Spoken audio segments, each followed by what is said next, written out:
Hey guys, Kev here, and I want to do my full reviews on these two awesome knives that Kevin from Knife Nerdery sent over to me to check out. So first, big thank you to Kevin. I appreciate it, dude. These are very expensive and very bougie knives, and I appreciate you sending them across the country for me to check out. Go check out his channel. He's very informative, very in-depth. I also really enjoy his demeanor and just delivery. He's a great dude. On top of all of that, he is a great dude. So, anyway, this is the Brown Cortex version 1. Now, apparently I have learned that the version 2 does come with the slot in some instances and the bolster lock. So apparently you can get ones like this. I find that interesting, but just wanted to bring that up because somebody mentioned it in the comments. This is the Herman Knives Sting. This comes out of Poland. Herman is a Polish designer. You can only get these at polishcustomknives.com, which to me is also interesting. Both of these are quite hard to find, hard to get. Well, they're just kind of niche, so you have to know where to look. Facebook groups, you'll see these. You'll see them both on Reddit sometimes, but Facebook groups for this one, Polish Custom Knives for that one. These do sell at retailers occasionally, but both of these are rare, not rare, but like they don't make large quantities of these, right? It's not like a Spyderco where you can just Google it and probably find one somewhere at some random store that might still have one if you missed out on something, unless it's a sprint run. But if you know what I mean. So, yeah. And they're both expensive. I think these are like $600 or $700 base model, which this is. This is M390 and titanium with an inset lock. Just very well done. Doesn't quite drop shut, but I believe it might once it breaks in. This is pretty new. But it's still very smooth, very awesome, right? And then the Brown. Did I say Brian? I'm sorry. Brown Knives. Craig Brown. Sorry if I said that. It's Brown Knives Cortex. Craig Brown. Apologies there. This is CPM 154. I'm 90% sure. And of course you have milled titanium milled on this as well with some fat carbon. Or a type of fat carbon. I forget what it's called. I think it's from another company. It's not from the Fat Carbon people. It's from another company. It is absolutely gorgeous. If you see it in person, it looks nothing like just basic carbon fiber. It has that fat carbon kind of sense to it. Like if I take my Kvist Blade Works variant here and show you, it sort of has that, like this one has more of that snake skin sort of pattern to it. But it doesn't look like your basic, crap, I had carbon fiber. Here's just a basic weave carbon fiber. You can see the difference, right? I just sent out a bunch of knives, so a couple of them were the carbon fiber ones. So yeah, anyway, let's talk about the Sting first, because this out of the two is probably my least favorite. And that's because it's flipper only. And the flipper to boot is sort of pokey. But it works because the detent's not strong. It's a tough detent to assess because Kevin actually thinks it's light, which I guess you could say it's on the lighter end, but like you can't fail it. And I think he's just comparing it to a version that he has another Herman, and that one most likely excuse me. That one most likely it does have a stiff detent. He's told me about that. So I think he's just comparing it to that. But I think the detent on this is perfect. It comes right out. You can't fail it. It's snappy, right? But it's not too strong. If it was any stronger, this flipper tab would bug me. It already kind of bugs me just because it's pokey, but it doesn't actually hurt or leave a mark or, you know, after a while, does it hurt, sting? No, it feels good. Ergonomics, comfortable. Very comfortable in hand like this. You only get the one grip. You're not going to choke up. There's no jimping. on the spine of the knife, no jimping anywhere. I still have not figured out what this backspacer is all about. I need to ask Kevin what the hell that is. It looks like a Phillips head driver in there. I just don't understand it. Is that supposed to look good? Because to me, it kind of looks like your backspacer broke, but I don't know. Maybe it's his way of ending a backspacer. I don't know. Very strange to me. Everything's flush. I went over that in the unboxing, so I don't want to do too much overkill here. Cutting wise, the edge is very good. I did not cut much with this. Obviously, it's a very expensive knife, and it's not mine, but has a great edge on it. Usually, when you get these sort of custom knives, high-end production, custom, whatever you want to call it, they come with really good edges on them because they're sharpened by the maker individually, you know. And if a maker takes care, which a lot of them do, you're good to go. So there is that. Hang on one like that. Sorry, I was off track for a second. They're going to take care to put a good edge on it if they're a smart and diligent maker, which seems Herman is. You do have a flat grind, but it's a full flat, and it's a tall blade, so you're going to get a pretty slicey edge. I think it's perfectly adequate for EDC, and really anything I would ever need this to do, it would do. I cut 1 or 2 shipping labels out, which was fine. It does have a relatively long, slender blade, which I don't always love for that because I don't get the most precise cut. I want to kind of climb up to the tip and use that to cut my labels out. And sometimes these longer ones with no choil, I just don't get great, you know. And then the tip is kind of up high on this, and I have to kind of do this. It's just not ideal, but it works for sure. It's not an issue in any way. Carry is fine. No issue with carry. Good retention on the clip. It's got a little inset here for the clip. Oh, Jesus! Okay. Little inset there for the clip. We got really lucky there. That fell all the way to the floor. Luckily, I am on carpet, and it did not hit anything. So that is good news. So yeah, cutting and carry are good. Sounds.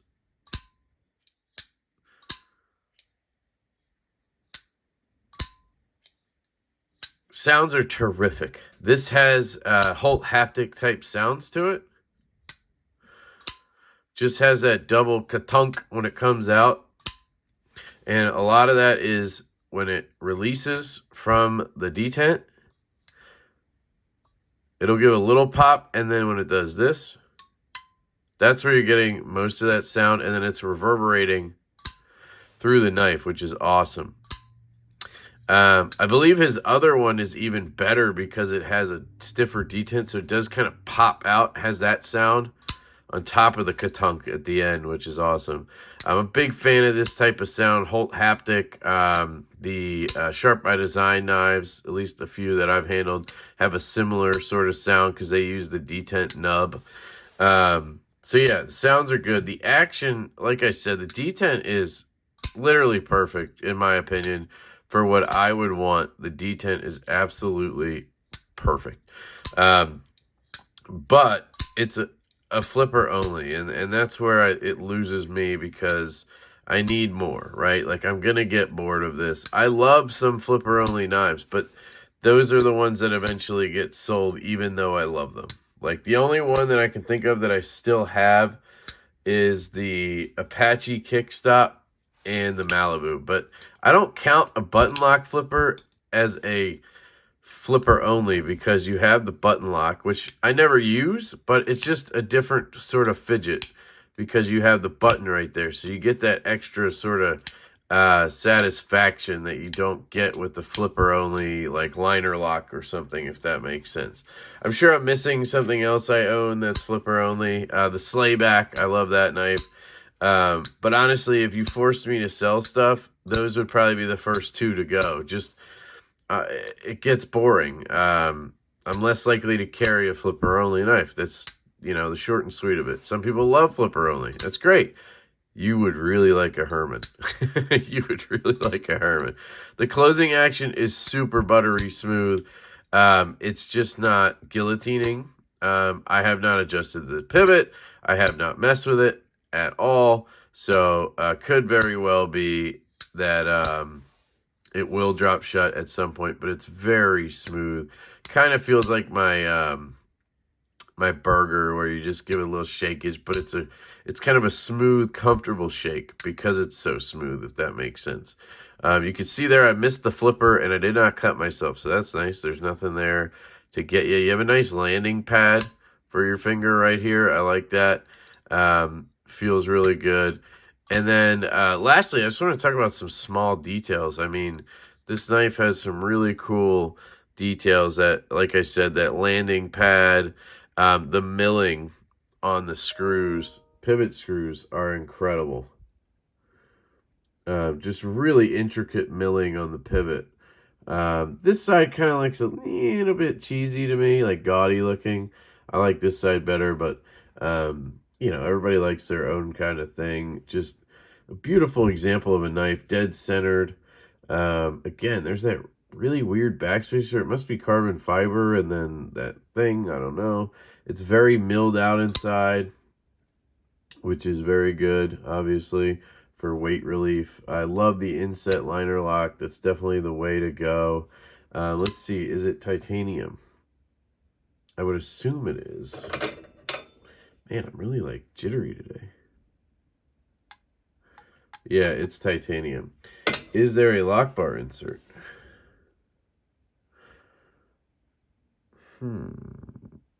No. But I see a screw. That must be for the detent ball. There's no lock bar insert, and it's... Is it steel? Hold on, let me get something a little smaller. Get my dapper eye on here. It is, that's the blade. It doesn't want to catch anything but the blade, so I'm going to go ahead and say this does not have a steel insert, which is interesting. But then you can see the clip is very intricately milled. Like, it just all matches. It's really cool. So that's the Herman Sting. Overall, I think it's a great knife. I think I totally get why these are popular right now.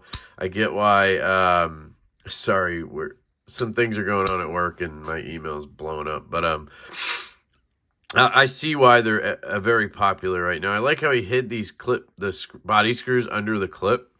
So, like, from here, you don't see the screws. Like, you didn't have to do that, but it's a nice little touch. And then there's your little pinhole. So he's just trying to keep it clean by doing that, which I think is pretty cool. And those two are for your liner for the lock bar to go in. So I think it's cool. I like the finish on the blade, although I would love a satin. A lot of people like a stonewash, especially Kevin. So I think this is good for him, and it's his knife. So, again, that's the Herman Sting. Really like this one, just not, you know, not my sort of jam, if you know what I mean. Now, this, on the other hand, is the Craig Brown Cortex version 1. And, guys, this thing is amazing. I literally love it. I want one. I kind of, like, did not want to, like, play with this or anything while it was here because it's just going to make me spend money or make me try to find one that I can't, and it's just annoying because I had the version 2, if you recall the unboxing, and then I couldn't sell it because I don't think anybody wants the ones with all tie, no bolster lock, and no hole. Like, it just only has this top flipper, and it's got a lock bar running down the whole thing, so you can easily lock it up. This one you can reverse flick. You can obviously do the top flip. I don't know if you can walk it. You can walk it out. You just have a lot of options with this guy. So aesthetically, I think it's sexy. I've always thought this knife is good looking. Excuse me. I kind of went over it already. You got the milling. You got the fat carbon type stuff, and you got this Stonewash 154 cm sheep's foot type blade. Just excellent for all that utility stuff. See, this is one where I can climb up, put my finger up here, even though this blade is probably longer than the one on the Herman. No, they're about the same. But for some reason, This one feels more comfortable, and it's probably because it has a choil. So my finger rests down here. I climb up here with the pinch grip, and now I can get into my cuts. The tip is also aimed down, which is really nice for when I'm cutting into those packages and shipping labels. So cutting is excellent on this. Now, the edge itself, Kevin's had this for a while, so I can't really speak to how fresh the edge is, but it's still butter. Again, a maker like this is going to put a good edge on his knife when he ships these to dealers or to customers, right? Dead centered. Ergonomics, super comfortable. This back grip, super comfortable. My large glove size hand gets a full grip. Then you have this choil up here, just excellent. Really, really comfortable. You get great control. It's just excellent in terms of ergos for such a slim knife. That usually isn't the case. Sometimes it's kind of annoying, right? But it's not in this case. Carry is fantastic. I had that version 2, carried that one a lot. For the couple of days I had it. Well, I had it for like a week. I couldn't sell it, so I did carry it a little bit. But the clip is excellent. I had no issues going in and out. It does kind of ramp up like that. So ergonomically right-handed people might have issue, but honestly, I don't even feel it. Maybe a little bit in my palm, but I never felt it left-handed. Carry is excellent. It's super thin. I mean, if you want to compare it to something, here's the Waypoint. I mean, it's not much bigger than the Waypoint in any dimension, really. A little bit longer, maybe, and a little bit wider, perhaps, and a little bit thicker. But, like, if you compare it to anything else, it's going to look super thin, right? Like, what's a normal knife? The Malibu here. You know, it's thinner than that. About the same width, you know. About the same blade shape, too. So you can see there. It's just a thin, very comfortable knife to carry. Malibu is a dream to carry, right? And it's thinner than that. So that's aesthetics, that's ergos, that's carry and cutting. Well, we kind of talked about cutting. It's got a flat grind, not a full flat, but it's close. And again, very thin. I think it has a great edge on it. It just does what you need it to do. Again, no crazy jimping. It does have, I don't even know if you'd call that jimping. That's more for the flipper tab, which is cool. It locks up down there. If you see my unboxing, you'll see me talk about this. When it flips open, the flipper tab comes around and it drops into a pocket right there. I don't know if you can see that very well. Let's zoom in. And Kevin does a really good description of this on his channel. If you watch Knife Nerdery, see that pocket for it? It tucks right in there as the lock bar comes over. It's just really cool how he did that. So let's talk about action. The detent, while light, you know, is not like too light. You can, if you try hard enough, try to stay off the lock bar or whatever. There, you can whip it out, but you saw how hard that was. So for having a lighter detent, it's not really an issue. He still has good lockup when it's closed. It's stationary, if you know what I mean. Then you have this flipper tab up here, which on the V2 to me felt sharper. I also constantly locked it up by putting my finger up here, but this still just feels a little bit softer to me. And you just get good traction on that, and you just rip it, right? Now, Kevin likes to come over the top like this. I find that sort of awkward because I'm climbing up the handle to get there. Maybe he has longer, slender fingers or something than me. But I tend to stay down here and just grab it and rip it, and I have no problem with that. It doesn't hurt at all. I never miss it unless I'm on camera, and it flies out. Then you have this hole, and you can reverse flick it. That is the greatest thing ever. It just takes this knife to another level. And then the closing action is just bananas. This is one of the best actions on a knife I have handled. I mean, we're talking, you know, field duty, EBO, haptics, this thing. I mean, it might be the best, honestly, because it drops shut. There's zero play in any direction, and yet it does that. Flies open with authority. It breaks the detent so early. You never notice it. It's just feels good. It really does. I really enjoy this knife a lot. And I want one now. So there's that. But I got to find the right one. It's just so good to hold and so good to fidget with. And yeah, the D10 isn't super strong, so the reverse flick, you got to give it something. You can't just kind of do that. But I've never really been like, oh my God, it's too light. You get satisfaction out of the flick, and that's all I need. I just need that satisfaction, right? Need that gratification.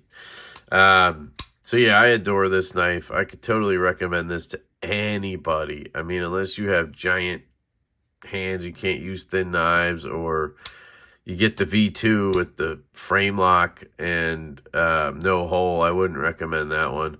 I'm sure somebody loves that one, though. I sold mine to Jake. I don't know what he ever did with that. If he kept it or traded it for one of these, that's what I tried to do. I couldn't get anybody to bite. But yeah, that is the Craig Brown Cortex version 1, an absolute stunning piece that I would like to have in the collection. And the Herman Knives Sting, also a really cool piece that I enjoyed having in, but wouldn't personally want in the collection due to flipper only, and it's just really not my style. So that's it, guys. Big thank you to Kevin, Knife Nerdery. I really appreciate you sending these in, dude. Much appreciated. I'll get these back to you safe and sound. And yeah, I love you guys. Appreciate you watching. I hope you have a fantastic day, and I will catch you later.